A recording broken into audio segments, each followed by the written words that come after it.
We didn't speak much while shopping. Not because we were upset with each other. That would have been easier to understand.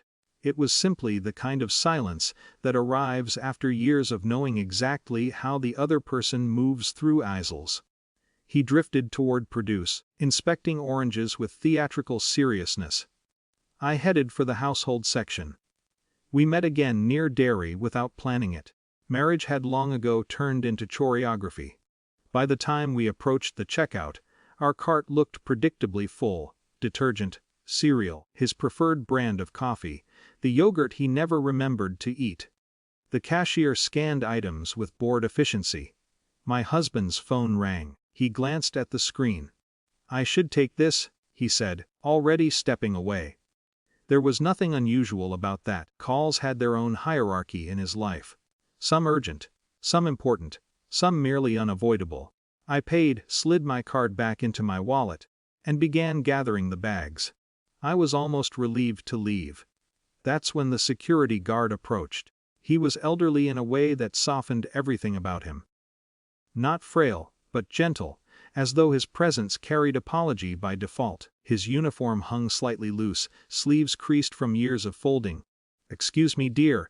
His voice was low, careful. "Yes." He nodded toward the entrance where my husband stood, turned slightly away, still on the phone. "Is that your husband?" I nodded. The guard hesitated, a brief, human pause. Then, quietly, "Come with me, dear. This is about your husband. You'd better see it for yourself." For a moment, my mind searched for harmless explanations. A misunderstanding. A billing issue.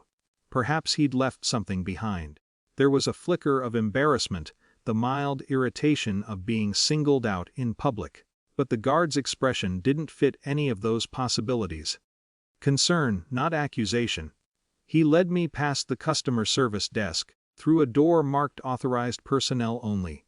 The fluorescent lighting inside was harsher, unkind to everything. A narrow corridor, beige walls, a room that smelled faintly of cardboard and stale coffee. A younger manager stood waiting. She didn't smile. On the desk sat a small monitor. "I'm sorry," she said, her tone procedural rather than sympathetic. "We thought it best you see this directly." The screen played muted footage from a ceiling camera. Grainy, colorless.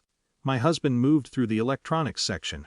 Casual, unhurried. His hand lingered near a shelf, phone accessories, small boxed items. He glanced once over his shoulder. Then, with a familiarity that unsettled me more than the act itself, he slipped something into the inside pocket of his jacket. The video looped. Again. My first reaction was strangely detached.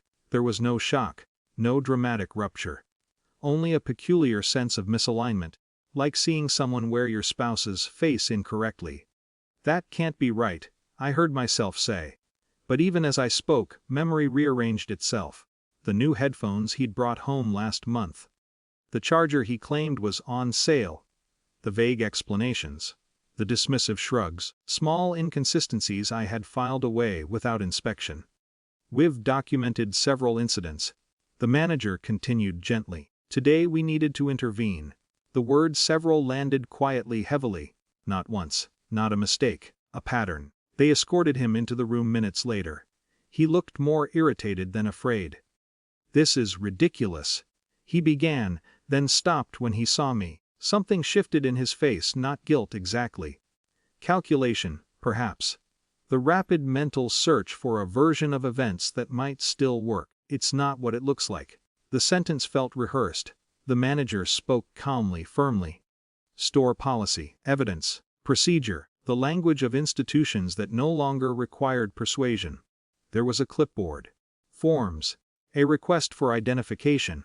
For the first time, my husband appeared smaller, not humiliated, not destroyed, simply stripped of the casual authority he carried so effortlessly at home. No raised voices, no scene, just process. I watched him sign, watched the pen move in his hand. The same hand that once traced lazy circles on my back while we fell asleep. The same hand that now seemed unfamiliar in its precision. We left separately. He walked ahead of me through the parking lot, shoulders rigid, as though distance itself might reassemble dignity. I didn't hurry. The winter air felt oddly clarifying. Inside the car, he finally spoke. "You're not going to say anything?" I considered the question. There were many possible responses: anger, accusation, disbelief. Entire speeches waiting to be delivered. Instead, I said the only thing that felt true. "I think I've been saying things to myself for a long time." He turned toward the window. Silence returned. But it no longer resembled choreography. At home, the groceries remained on the kitchen counter longer than necessary. The yogurt, the coffee, the ordinary artifacts of a life that suddenly seemed arranged around assumptions rather than knowledge. Nothing dramatic happened. No ultimatums. No declarations. Only a subtle, irreversible adjustment, like discovering a crack in a foundation you could not unsee, no matter how carefully the furniture was arranged. That night, lying beside him, I understood something with unsettling calms. Trust rarely collapses in the moment of revelation. It erodes quietly. And sometimes, all an authority figure does is turn on the light.